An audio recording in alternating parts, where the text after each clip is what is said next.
गांव वाले समझते थे कि बोधिधर्मन सिर्फ चिकित्सा पद्धति में ही माहिर है, लेकिन गांव वालों को ये बात बहुत जल्द पता चलने वाली थी कि ये आत्मरक्षा विद्या और सम्मोहन कला के भी बहुत बड़े उस्ताद हैं।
चीन के लोगों ने आज तक ऐसी आश्चर्यजनक युद्ध कला नहीं देखी थी और उन्होंने भी ये कला सीखने की मांग की। 阿姆，请你教我们武术，我们也是要学。谢谢，谢谢。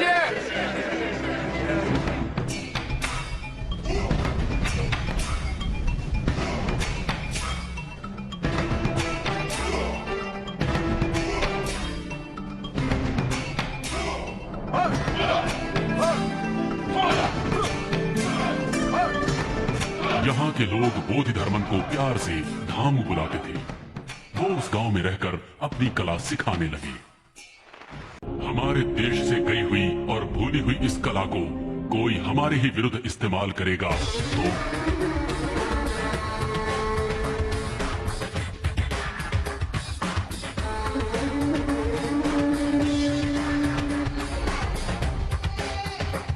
डोंगली, जिसके बारे में बताया था, ये शाओलिन टेम्पल का सबसे बेस्ट स्टूडेंट है। मिस्टर डोंगली, ये हमारे देश के चीफ साइंटिस्ट हैं।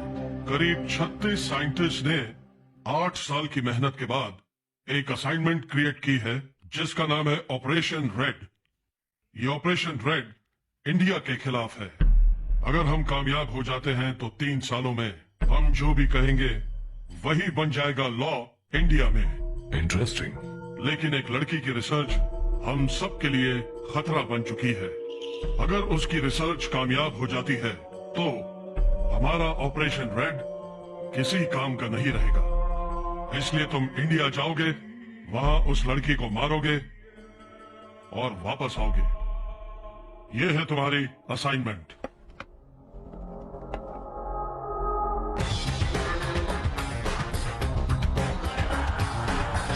सिर्फ एक आदमी को भेजना ठीक नहीं है, पूरी टीम भेजेंगे। अगर ये पकड़ा गया तो हमारे देश में प्रॉब्लम हो सकती है। इसे कोई नहीं पकड़ सकता। इतना ओवर कॉन्फिडेंट होना ठीक नहीं, मुझे इस पर भरोसा नहीं है। वहां वो गार्ड दिखाई दे रहा है। जनरल, क्या वो एक काबिल सोल्जर है? जी। क्या वो अपने देश के लिए जान दे सकता है? बिल्कुल।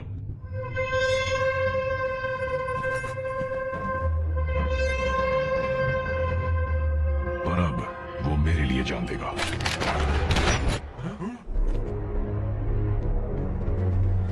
क्या ठीक है सर?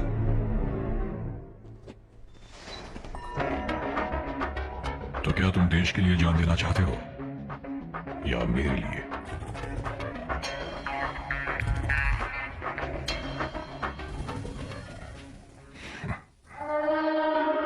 मैं बस एक बात जानना चाहता हूं, ऑपरेशन रेड है क्या? डोंगली, तुम ही इसे शुरू करने वाले हो।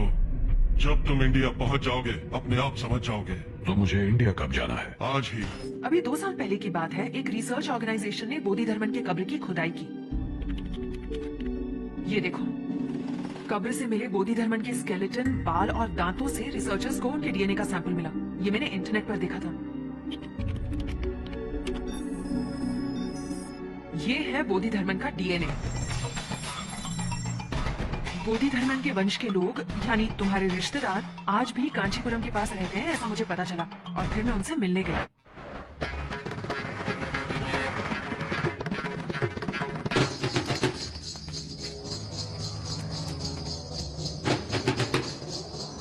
बोधिधर्मन का डीएनए पैटर्न तुम्हारे किसी रिश्तेदार से मैच करेगा, ये सोचकर मैंने उन सबका ब्लड टेस्ट किया।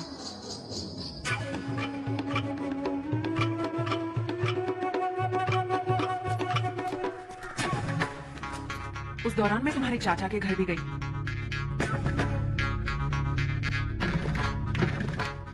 पर वहां कुछ देखकर मैं हैरान हो गई। दीवार पर लगी तुम्हारी फोटो बिल्कुल बोधिधर्मन जैसी लग रही थी।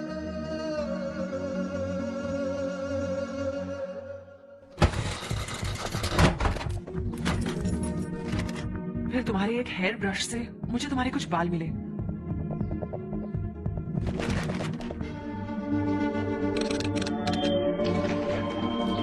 जैसा मैंने सोचा था, तुम्हारा डीएनए पैटर्न बोधिधर्मन के डीएनए पैटर्न से 83% मैच हो रहा था। बस तभी से मैं तुम्हें ढूंढने लगी।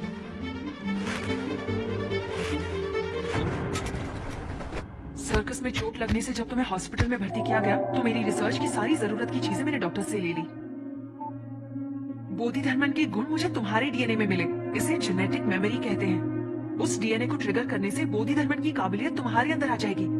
यस, 1600 साल पहले जो बोधिधर्मन जिंदा थे, उनकी सारी काबिलियत को अब हम वापस ला सकते हैं। लेकिन उनकी काबिलियत आज कैसे इस्तेमाल होगी? बोधिधर्मन बहुत बड़े वैद्य थे। हमारे देश के लगभग हर जंगल में हजारों बीमारियों के इलाज के लिए जड़ी बूटियां हैं, लेकिन उनकी दी गई जानकारी समय समय पर नष्ट होती गई। बोधिधर्मन को हर एक पत्ते का गुण और जड़ की पहचान थी। इस जानकारी से पूरे विश्व का फायदा होगा, पर ये सब मुमकिन हो सकता है अगर तुम राजी हो जाओ। मुझे क्या करना होगा?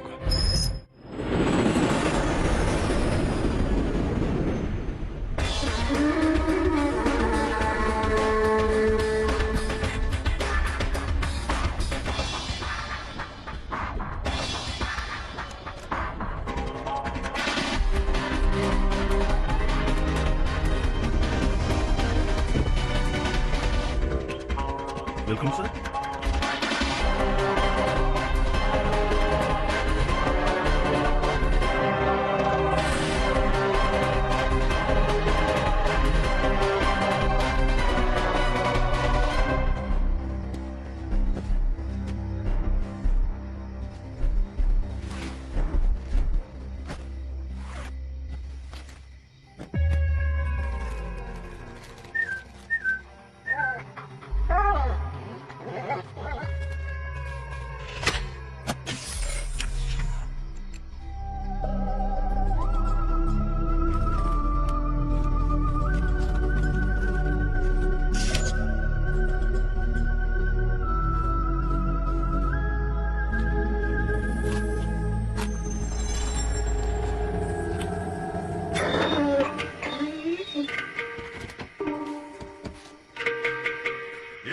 क्या करा रहे? ये तुमको ही पूछता मैं।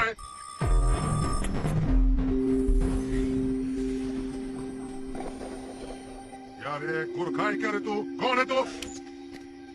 क्या करता है इधर? चलो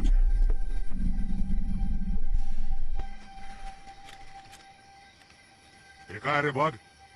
सुई, दवाई, ग्लव्स, पेटी। साहेब फक्त हड्डी दिसते.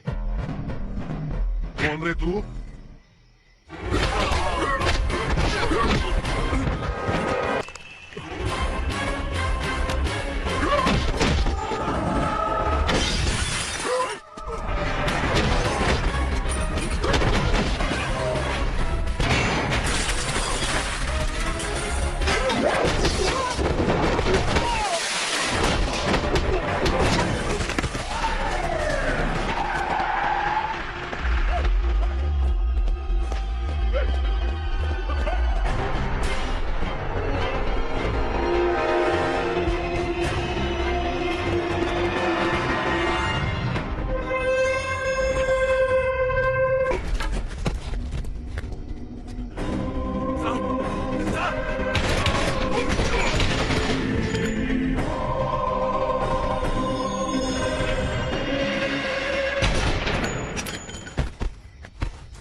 ऑपरेशन रेड की सक्सेसफुल शुरुआत हो चुकी है. क्या कोई मरा?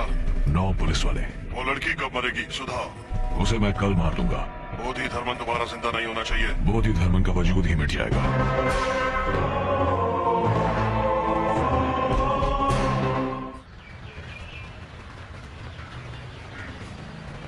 Thanks Arvind.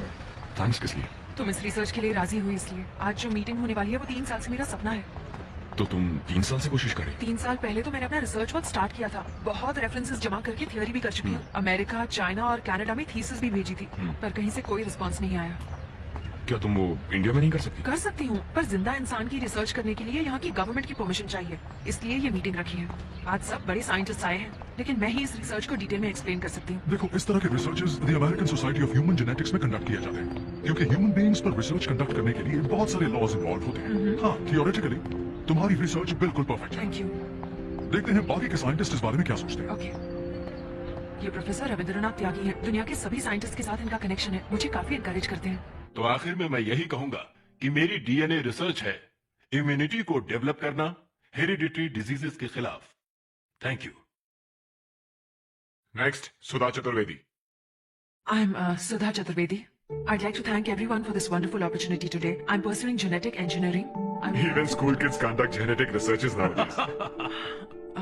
My research is based on genetic disorders and genetic memory. मैं भारत के विकास और खोज के बहुत सारे उदाहरण देना चाहती हूँ.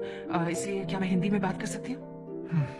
बहुत सारे लोगों के लिए दूसरे बुद्ध कहलाने वाले बोधि धर्मन 6th सेंचुरी में जीवित थे. आत्म सुरक्षा और चिकित्सा पद्धति दोनों में भी वो बहुत गुणवान थे. बोधि धर्मन के वंशजों की डीएनए की जांच करने पर अरविंद नाम के एक शख्स का डीएनए बोधि धर्मन के डीएनए से 83% मैच हुआ. इस जेनेटिक मेमोरी को एक्टिवेट करना ही मेरी रिसर्च है. तुम्हारी रिसर्च तो बहुत एडवांस है. अमेरिका ने इस पर अभी सोचना ही शुरू किया है. नहीं सर, बोधि धर्मन ने उस किताब में इसके बारे में बहुत कुछ लिखा है. हिंदी किताब पढ़ के जेनेटिक रिसर्च नहीं कर सकते हैं. वो किताब हिंदी में है, बस इसी कारण से उसे बेकार मानना क्या सही होगा सर? मिस्टर नेल्सन, ये तो आजकल का फैशन हो गया. जहाँ भी देखो बस हिंदी हिंदी ही बोलो. सुनिए, 800 साल पहले आई हुई इंग्लिश आपके लिए अहम हो सकती है, लेकिन मेरे लिए उससे पहले आई हुई हिंदी ही हमेशा अहम रहेगी. इस दुनिया में बंदर 10 लाख साल पहले आए थे और मनुष्य सिर्फ 2 लाख साल पहले. तो क्या अब बंदर मनुष्य से बड़ा हो गया? तुम्हारी हिंदी बंदर की जैसी है. हाँ, पुरानी तो है, लेकिन किसी काम की नहीं है.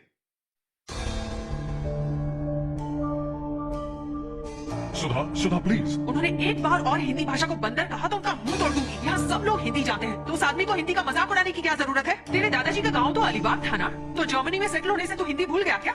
सिर्फ इंग्लिश में बात करूँ तो आप लोग विश्वास कर, हिंदी में बोलूँ तो मेरा मजाक उड़ाओ. हम यंगस्टर्स का यहाँ कोई चांस ही नहीं है. रिजर्वेशन, रिकमेंडेशन, करप्शन, इसीलिए काबिल लोग विदेश जाकर काम करते हैं. पहले अंग्रेजों ने यहाँ आकर हमसे गुलामी करवाई, आज हम वहाँ जाकर उनकी गुलामी कर रहे हैं. दोनों में क्या फर्क है? इसलिए यंगस्टर्स को नहीं बुलाना चाहिए. मैंने पहले ही कहा था. ये लड़की क्या कहती है, मुंह तोड़ दूंगी। क्या हुआ सुधा? इंडियन होने के कारण विदेश में इज्जत नहीं देते हैं, हिंदी बोलने के कारण इंडिया में इज्जत नहीं देते हैं। क्या कहा उन्होंने? वो लोग सुनने को ही तैयार नहीं है। एक्सक्यूज मी, आपका असाइनमेंट हमने कल ही पढ़ा, रियली फैंटास्टिक स्टफ, सक्सेस यकीनन मिलेगी, लेकिन यहाँ कुछ नहीं होने वाला, आप अमेरिका चले जाइए। सुनो, तुम्हारे कहने पर भी वो लोग नहीं मानेंगे क्या? सॉरी सर, हमें कुछ कहा तो वो हमारी मार्क्स काट लेंगे। मतलब ये हमारा नंबर है, अगर रिसर्च में किसी मदद की जरूरत हो प्लीज कॉल अस। तो अब हम क्या करेंगे? इनके सपोर्ट के बिना हम इंडिया में कुछ नहीं कर सकते हैं। सुधा चतुर्वेदी आप ही हैं? हाँ, मैं ही सुधा हूँ। आपसे कुछ पूछताछ करनी है। आप हमारे साथ पुलिस स्टेशन चलिए। प्लीज। क्या मैं भी चल सकता हूँ? आप भी चल सकते हैं, आइए।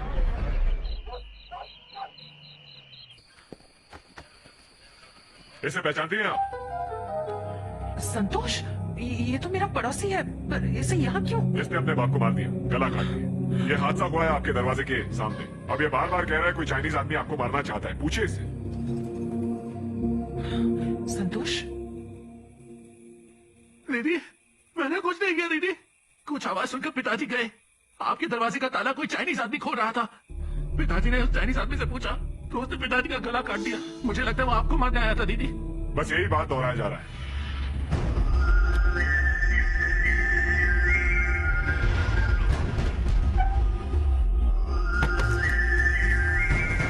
Hello, can you hear me? Hello, यही है वो दीदी, सामने वही है। दीदी आप भाग जाइए, आप भाग जाइए, ये आपको मार डालेगा दीदी।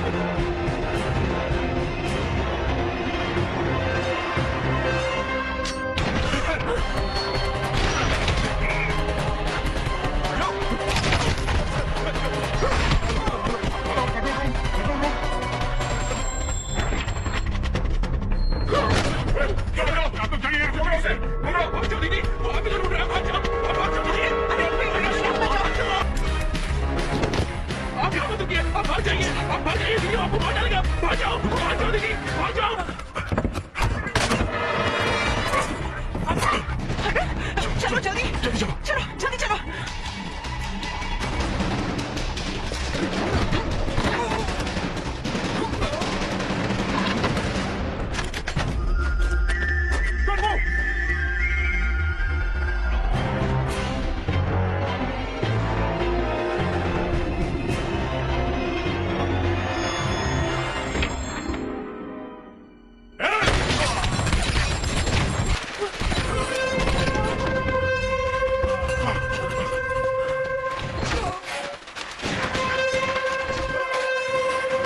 उस तरफ।